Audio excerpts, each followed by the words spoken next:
Hey everyone, it's Jeremy again from Alex Sharfin's team, and this is part 2 of Alex's presentation at the Titan Summit.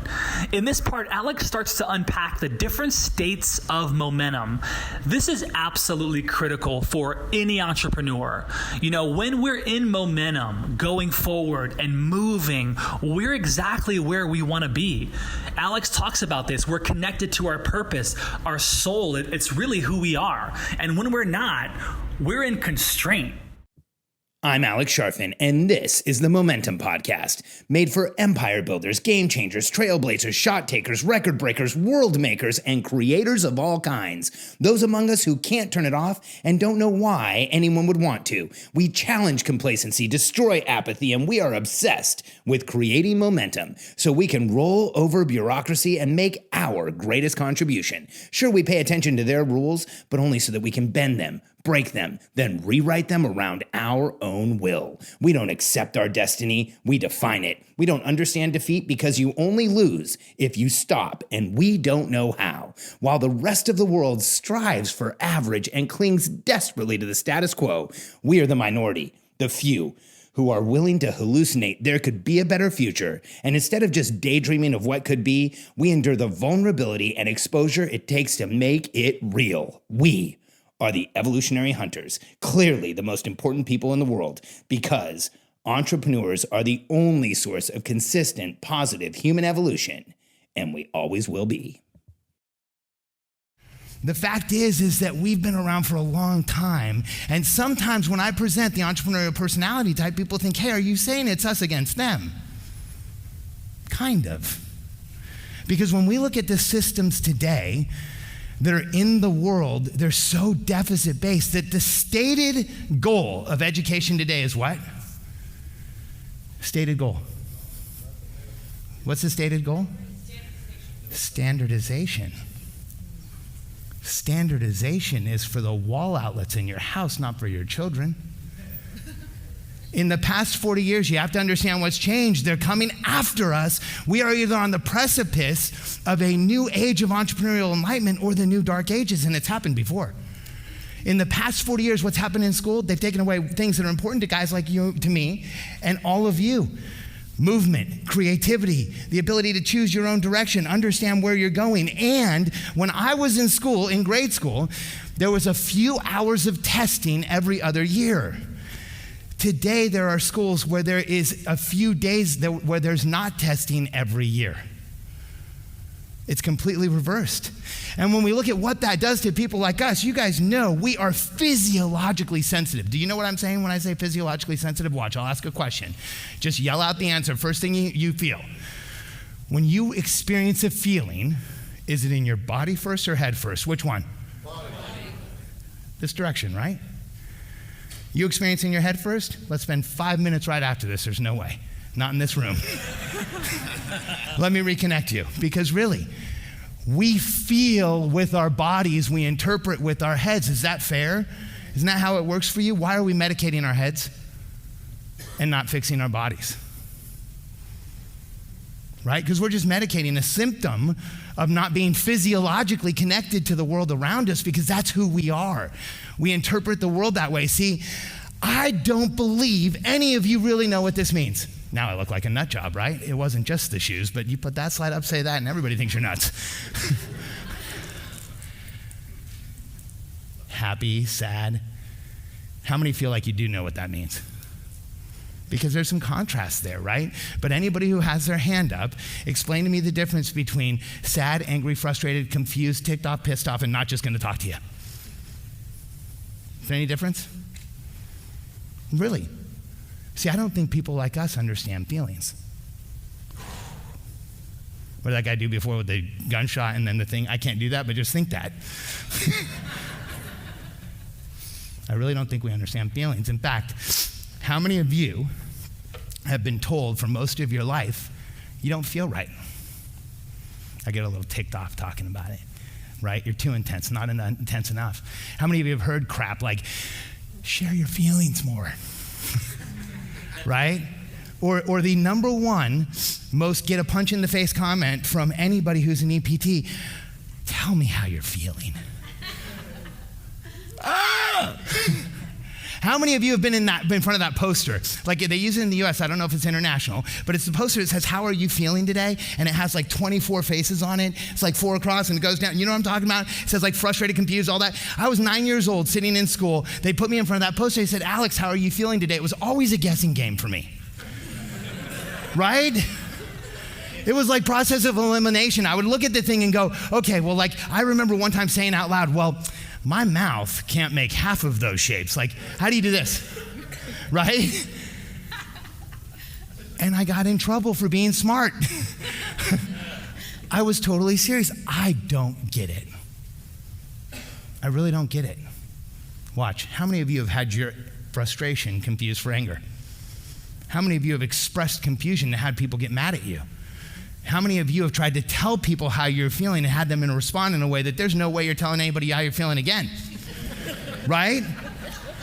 You know why? Because this whole language doesn't work for us. We don't care. The reason we don't like small talk is because we really don't understand it. We don't understand all of those feelings. When somebody says, let's talk about all this crap, right? It's painful.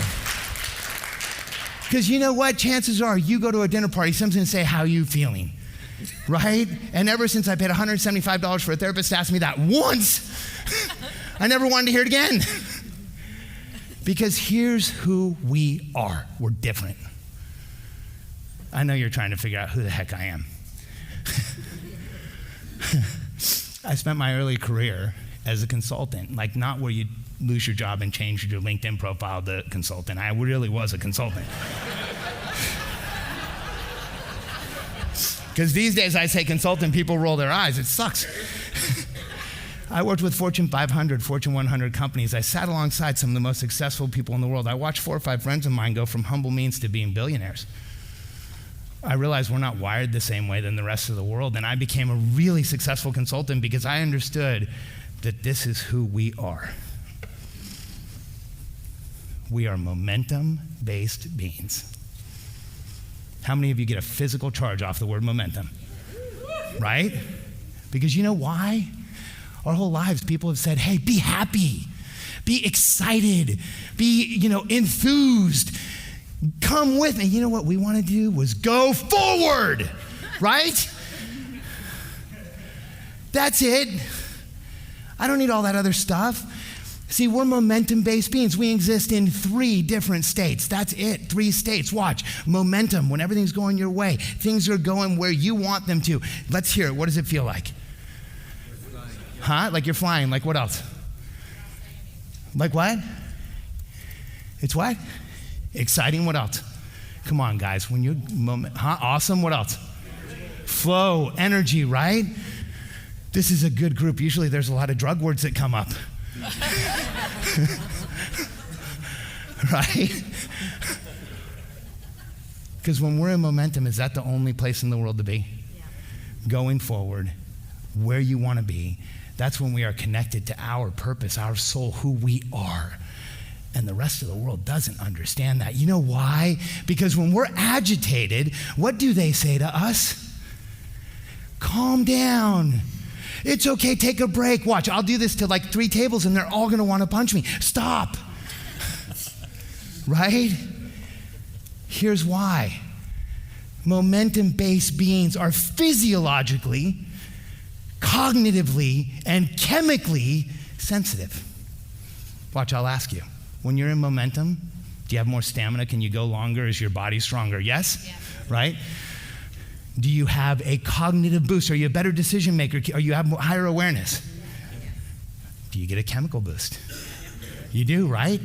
It's there when you're in momentum. Now watch, the second state, now we're intense because the second state that we exist in, this is momentum, this is facing resistance. It's where we're going forward in the world, but the world pushes against us. And sometimes the cards are on the table. You're down to your last cent. You have no other options. There's only one choice. How many of you have been there, and that's when you showed up? Yes. Right? So how weird are we? If it's going good, we create momentum. And if it's not, we create momentum. Now, the only state that challenges us, this is the third state. And we have to be so careful about this one because we slip into it. We don't even know it. constraint, held in place, unable to see how to move forward. When the world conspires against you, the situation conspires against you, the institution conspires against you, or most likely you conspire against you and hold yourself in place. Tell me, what does it feel like? Hell? What else? Huh? Frustrating. You're so polite. Canadian? Cool. What else? Horrible? What else? Choking. Stuck. Let me ask you this. When you're in constraint, does your body break down? Yeah? You get sick? Okay, so there's a physical component, right? So physiological. When you're in constraint, do you have trouble thinking clearly? High pressure and noise, like you really cannot see the forest for the trees, agree? Okay, so there's definitely a cognitive issue here, right? Now the big one, when you're in constraint, is there a chemical issue? How many of you have experienced the chemical effect of constraint? So let's be very clear. The vast majority of prescriptions today are just the misdiagnosis of people like us in constraint. Because how many of you have either gone for days having trouble sleeping because you've been so excited about an idea? How many of you have like been so energized you had trouble eating, you ate less, right? How many of you have had like racing thoughts and really been excited about something? How many? Sweet, you're all manic. Now, how many of you have also like had periods where you couldn't think, you've struggled, you really couldn't move forward, couldn't find the forest for the trees, it affected you for at least 2 weeks, you had some challenges, but then, you found that way to go back up. How many? Okay, sweet, so you're depressed. Since a lot of you raised your hands twice, we are all bipolar. Now let's really move forward with the acceptance of the facts. Because this is who we are. See, we're driven by questions. Hey everyone, thanks for listening again this week. If you're looking for some clarity around how to really scale your business, stay in momentum so you can stop wasting time and know where you should be focusing so you can create this consistent momentum in your business, head on over to billionairecode.com/apply-now. That's billionairecode.com/apply-now.